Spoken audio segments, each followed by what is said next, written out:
Here we go. Hello, everybody. Welcome to another episode of Lockdown Live. Holy shit, we ain't done one of these in a while, have we? How are we all? Are we well? Are we enjoying ourselves? Do you know what? I hadn't planned to go live this evening. It wasn't in my to-do list. However, I was sat at home on my own, having a bottle of lovely £6 bargain booze wine. Yum, yum, yum. Very fucking classy. And I thought, holy shit, I haven't done that live shit in a while.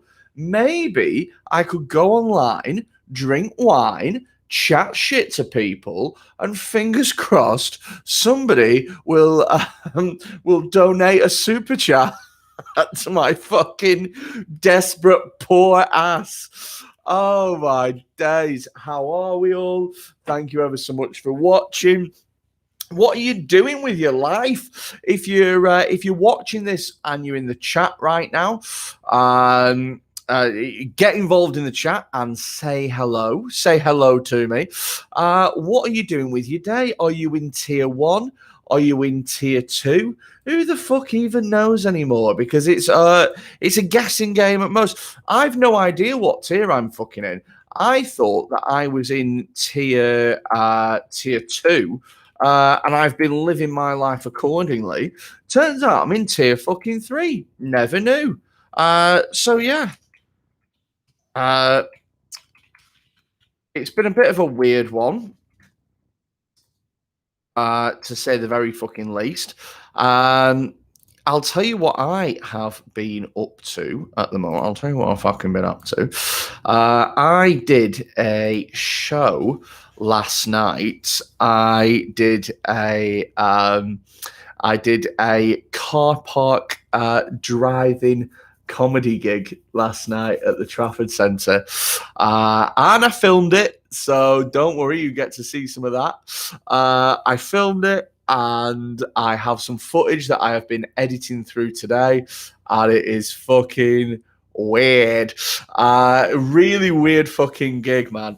The thing is, right, is when you're doing one of these drive-in comedy gigs, you basically, you're in a car park, and you see at a normal comedy gig, right? What happens is you tell a joke, and if it's funny, people laugh, and if it isn't funny, people don't laugh. That's pretty much where it fucking ends. But at a driving gig, you can't hear the laughs, so you go blah blah blah blah blah blah blah blah blah blah blah punchline, and you say it, and nothing happens. Like, you get no laughs back, so you don't know whether or not you're smashing it or whether or not you're dying on your ass. But what happened last night at the gig is that the organisers decided to encourage the people in their cars to get involved by honking their horns and flashing their lights. Now, occasionally, people will talk during a comedy night, normally. And the reason that people say don't talk during a comedy night while the acts are on stage, apart from it being bad manners to everyone around you, is because comics rely on listening to themselves to get their timing right. And if you can just hear someone talking bollocks, even if it's a small murmur or a whisper, that's genuinely enough to put your timing off. So when you hear a car park full of 100 fucking cars honking their horns, flashing their fucking lights, oh my God, it's impossible to get anything out. So yeah, I do have the footage from the gig, and I've also got the footage from them honking their horns and doing all that crazy shit. So you'll get to see exactly what I had to fucking put up with. Hello in the chats. Hello to Hossin. I am not too bad, thank you. I have got my hair cut finally. Thank God. Oh, I was due to go get a haircut just like literally the day before or 2 days before lockdown kicked in. So I went to go get my haircut two days before lockdown kicked in, and I went in the late afternoon, and my barber had stuck a sign on the window saying closing at 3:30. I was like, fuck, I'll have to get it done for tomorrow. So I went the day before lockdown, and the lazy bastard had shut. He was like, oh, I don't open Wednesdays. It's like, mate, a month you've got where you're not going to be open. Just fucking open, fuck. So by the end of lockdown, I had like fucking hair sprouting out like this. Oh, man. Hossin says, I got my haircut yesterday too. I think fucking everyone's got their haircut these last couple of days. I bet barbers, right? I bet it's one of those things, barbers, where they don't get that affected by lockdown. Because, yeah, they don't work for a month, but then they do a month's work of work in 2 days. Do you know what I mean? So it evens itself out. Josh Thomas says, how's it going, baby? 4 fingers in the house.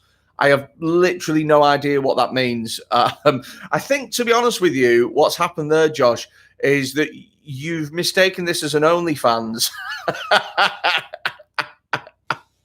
And there's some porn star at the moment that's reading her chat. How's it going, Freddie? That can't be for me. But hello, nice to see you. Yeah, it's been a while since I've done one of these, but I just wanted to check in and see how you all were and talk a little bit about what I've been doing to keep busy. One of the things that I have been doing to pass the time is I have been recording episodes for a podcast.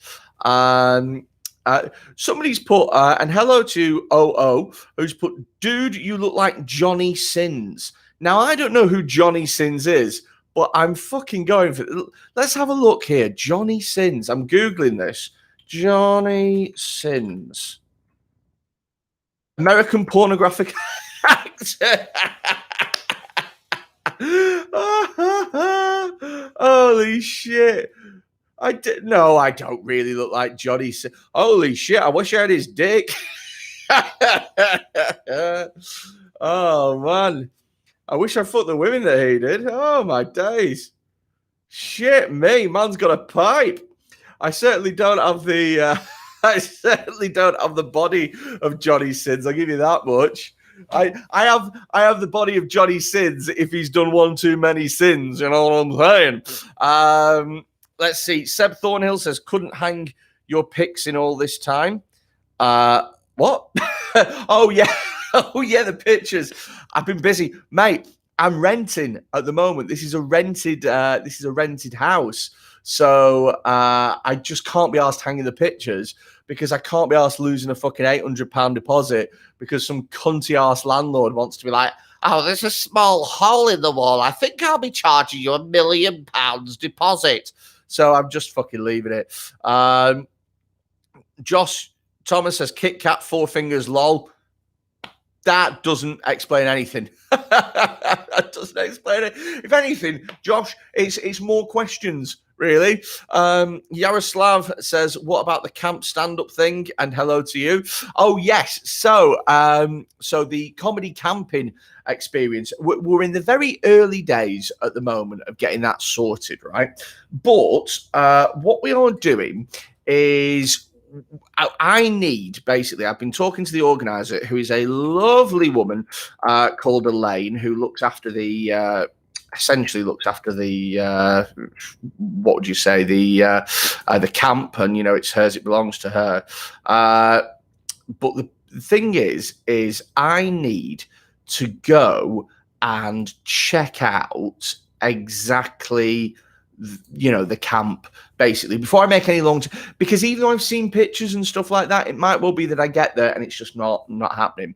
Now, unfortunately, she lives in a tier 3 area and she's not willing to risk meeting me while she's in tier 3. She's just playing it by the rules, and that's fair enough. That's up to her. I mean, I have kind of been like, well, technically it is work, and so technically you can't, but it's not. She's got other things. So what basically needs to happen, Yaroslav, is we're very, very, very, very early days yet. but we need to have a relaxation of the tiers so that I can go and see the site, so that I can then basically finalize it off, and then we'll get cracking. OO says they make so many memes saying he's been in every career and he's a true American hero. What's tier 3? I'm from the US. Holy shit, OO. Right, let me fucking explain. Let me fucking explain what tier 3 is. But in order for you to do this, OO, I would love to get some more fans from the US subscribing to the channel. So make sure that you give my channel a share, and I will explain what tier 3 is. So in the UK, we had a thing called lockdown. I'm sure that you had it in America as well. It's where they basically say, next to nothing's being open, stay in your fucking house, chill out. Do you know what I mean? Wear a mask, chill out, don't go places, don't meet people, just fucking wait it out. Lockdown. You've got that as well, yeah? Now, right?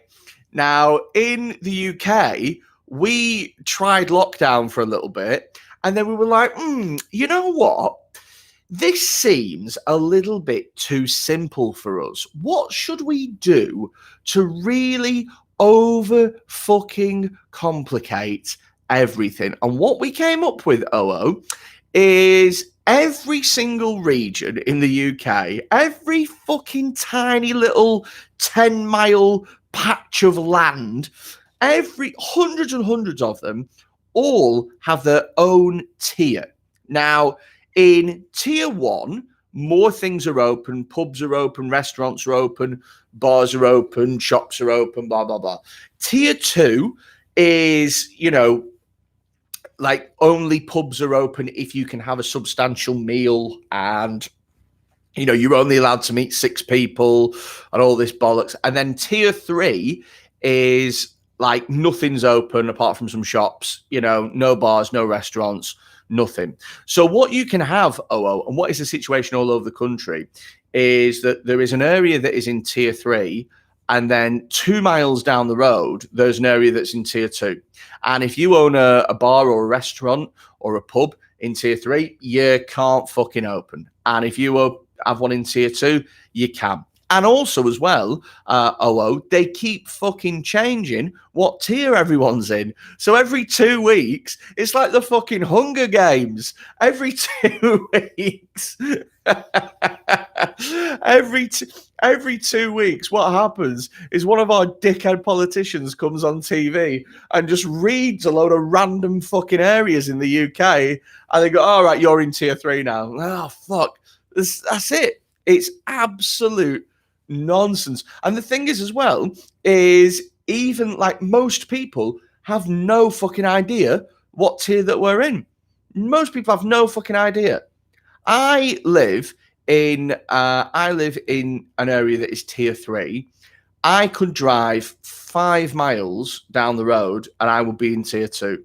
It's fucking stupid. And I'll tell you what else happens as well, is all the people in tier 3, you're not really meant to leave tier 3, right? You're not really meant to leave. You're meant to fucking just stay there. But nobody checks, and so people go. But what happens is everybody in tier 3 is like, fuck it, I'll just drive to tier 2. And so it makes it pointless anyway. Oh, it doesn't make any sense. It doesn't make any sense whatsoever. But that's the British government for you. This whole fucking... And I'm not going to get into politics and be like, here's the people that you should vote for, here's who you shouldn't vote for. But the whole fucking thing, it almost seems to me, if I'm being a conspiracy theorist, which I kind of fucking am at heart, but it almost seems to me like the government have made it purposely difficult to follow so that when things go wrong, they can blame the public for not following the orders. That's what it seems like to me, personally. Let's have a quick look here. Josh Thomas says, favorite chocolate bar, Kit Kat, Four Fingers Baby, Deformity. Okay, so Kit Kat is not my favorite chocolate bar by a mile, right? Kit Kat is one of those where it's like, I'm never pissed off to get a Kit Kat, but at the same time, it's never my first choice. Yaroslav Mativ says, I would love to go and watch some comedy, was thriving for it for months. What's the difference between tier 3 and the original lockdown law? Well, this is another fucking thing. There's no difference between the lockdown that we've just come out of and tier 3 now. But what they do, they're very fucking clever. What they do is they say, the government says, oh, we're out of lockdown now, and now we're into these tiers. And in reality, 90% of the rules are still exactly the fucking same. But the reason that they say, oh, we're not in lockdown, we're now in tiers, is because it sounds like we're moving forward. It sounds like, oh, we're progressing. And also as well, lockdown sounds like, oh, harsh, difficult, rubbish, lockdown. Whereas tiers sounds like, ooh, flexible. It's all a perception thing, man. I'm convinced of it. The actual rules behind it, they don't fucking change at all. Leicester is the OG tier 3, not been out of lockdown since March. Oh, my days. Absolutely. I totally agree with you there. They have had a it's almost like people have forgotten about Leicester. And they, oh, fuck it, tier 3. The thing is, right, and this is me just throwing it out there. So for our American listeners, there's an area in the UK called Leicester.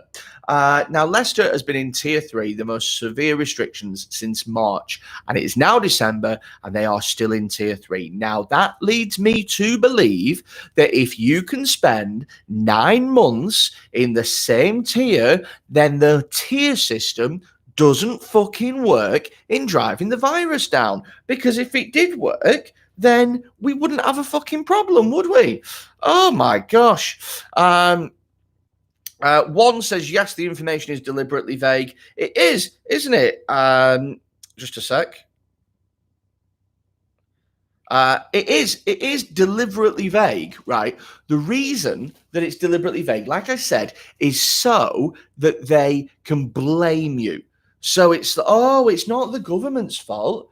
It's not our fault. We, the government, tried our very best, but the UK public didn't follow the orders. Yeah, because you made the orders so fucking difficult and changed them so many times that nobody had a fucking clue what they wanted to do anymore.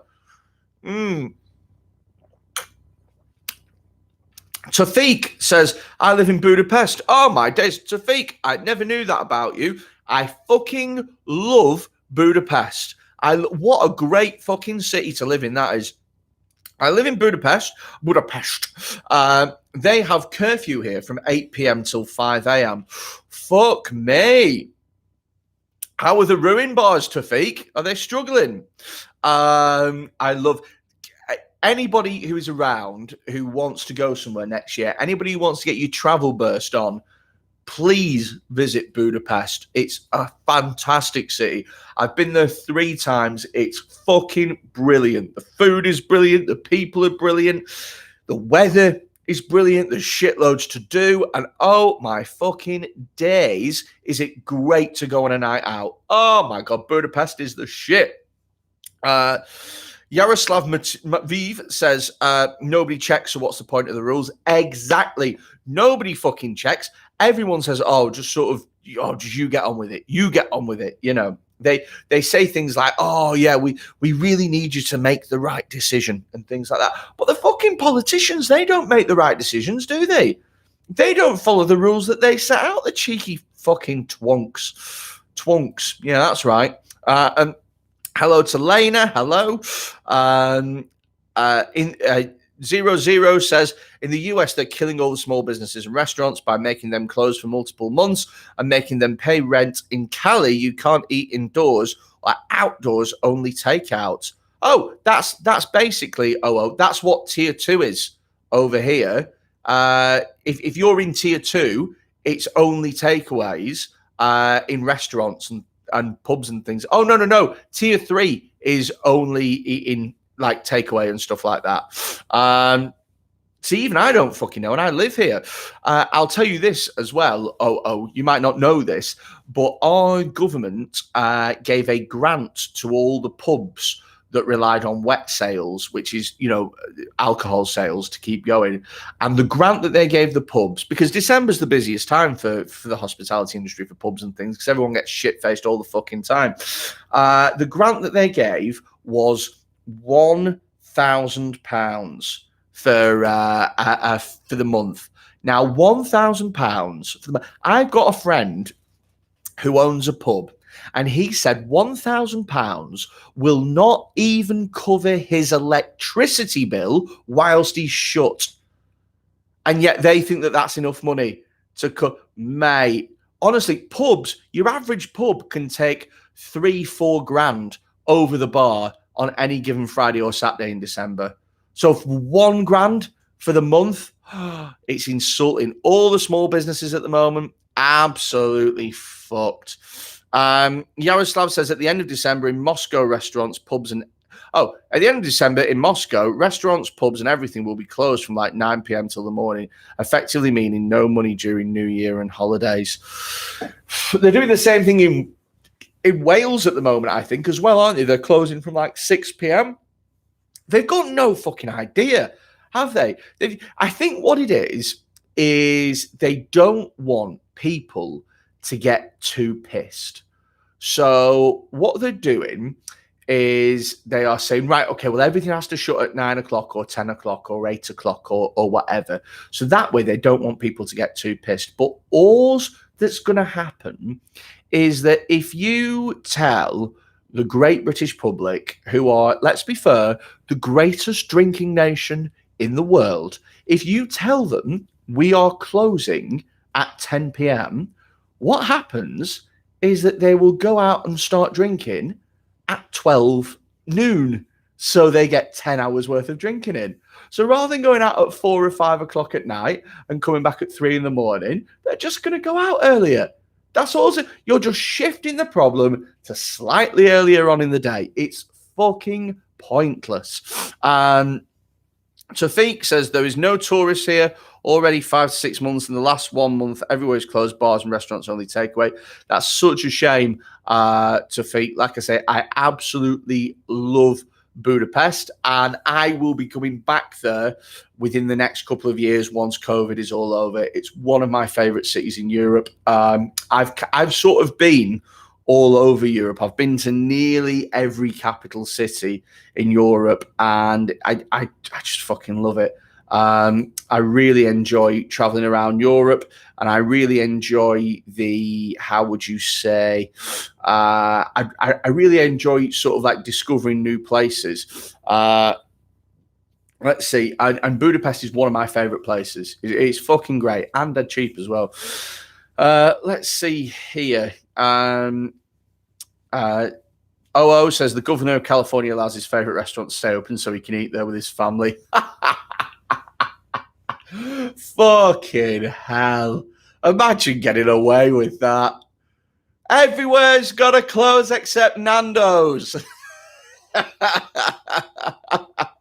Why? Is that because that's your favorite restaurant? No, it's because the virus doesn't like peri-peri sauce.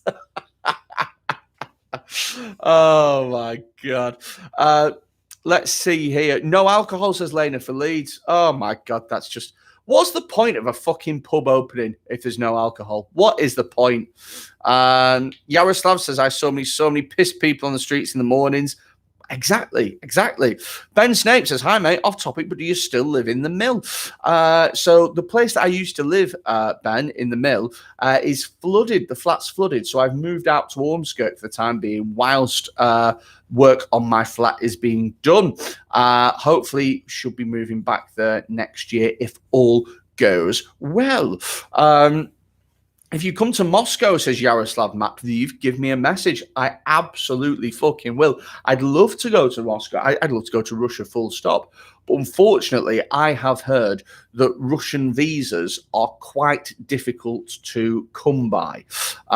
If that's not the case, if that's a bit of fake news that I've been told, then absolutely, I'll come back again, totally.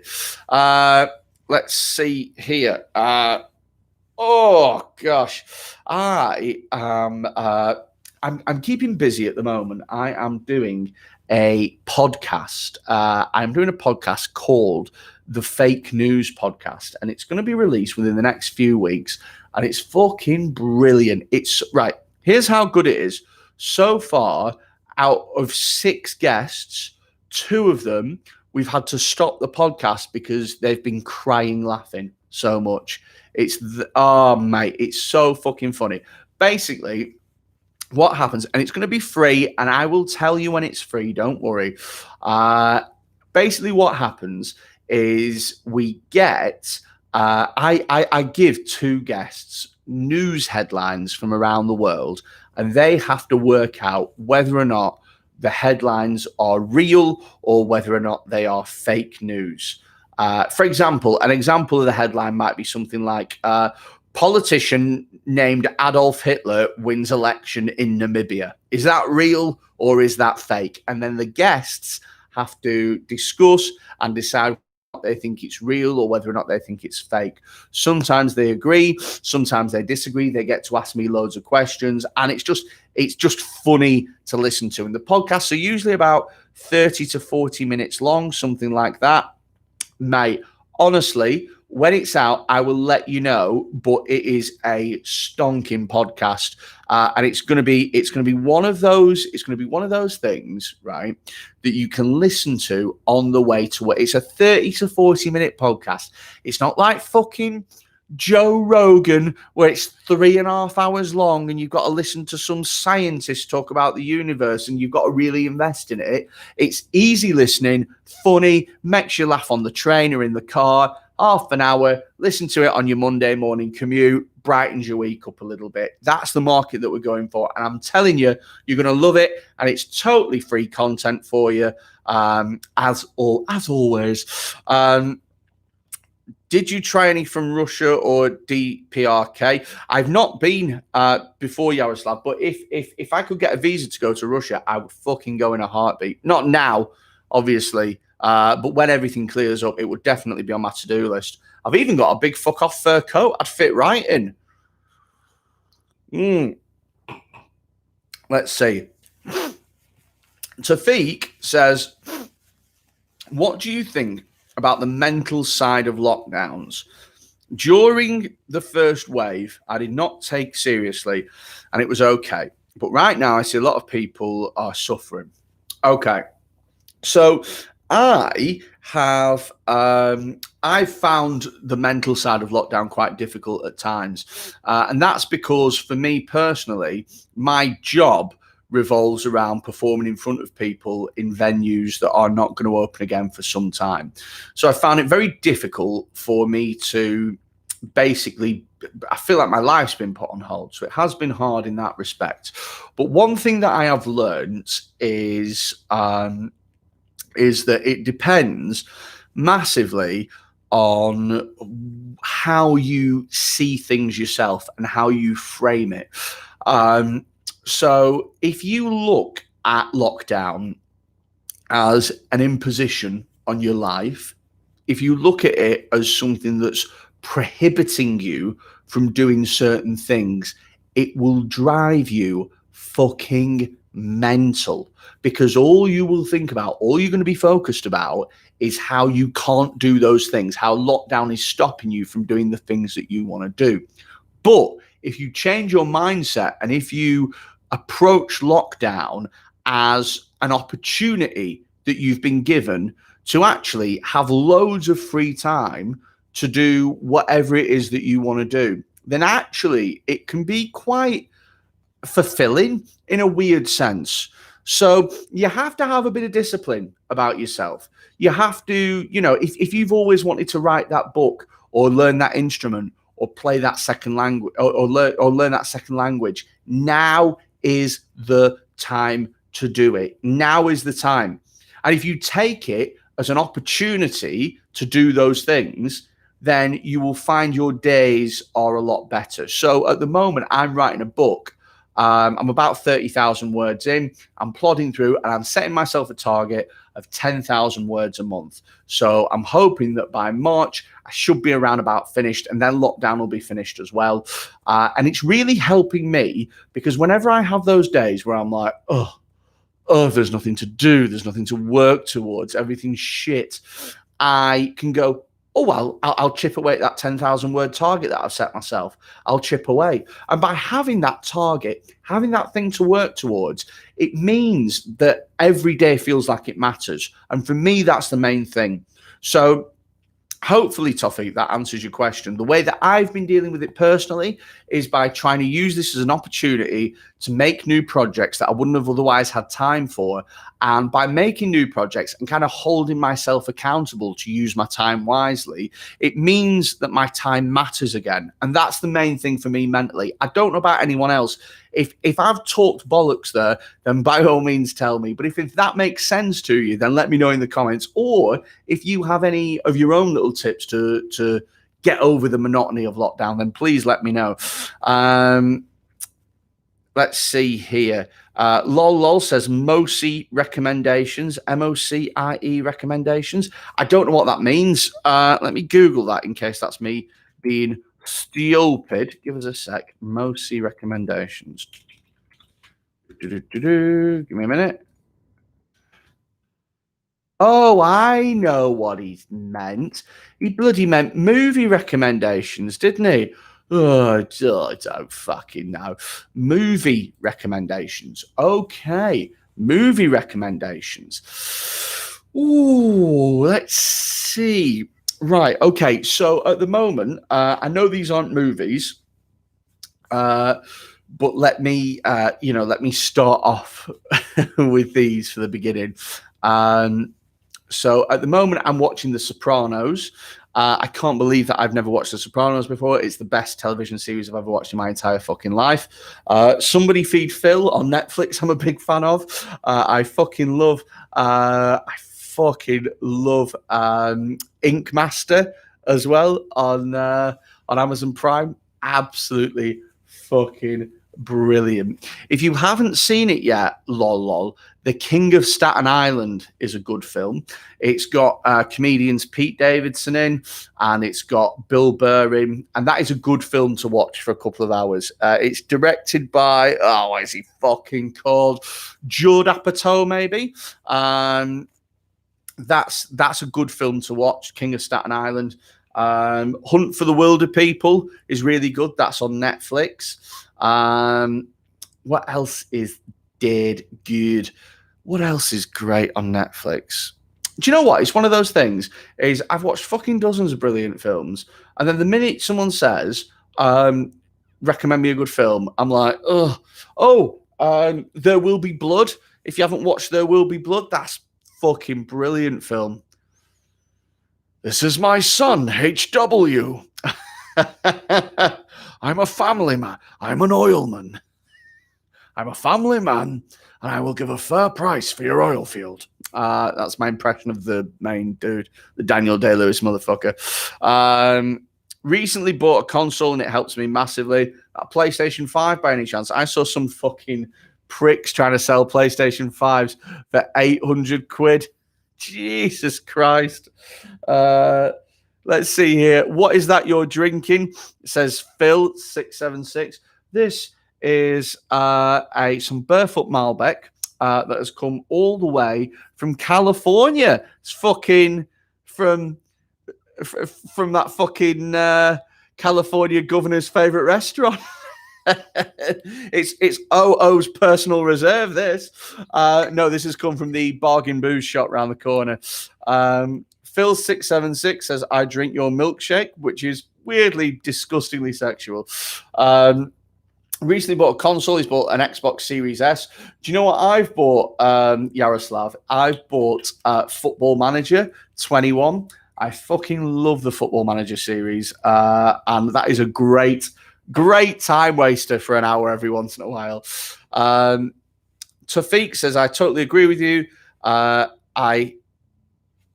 He's referring to There Will Be Blood. Oh, of course you are, Phil. Fucking hell.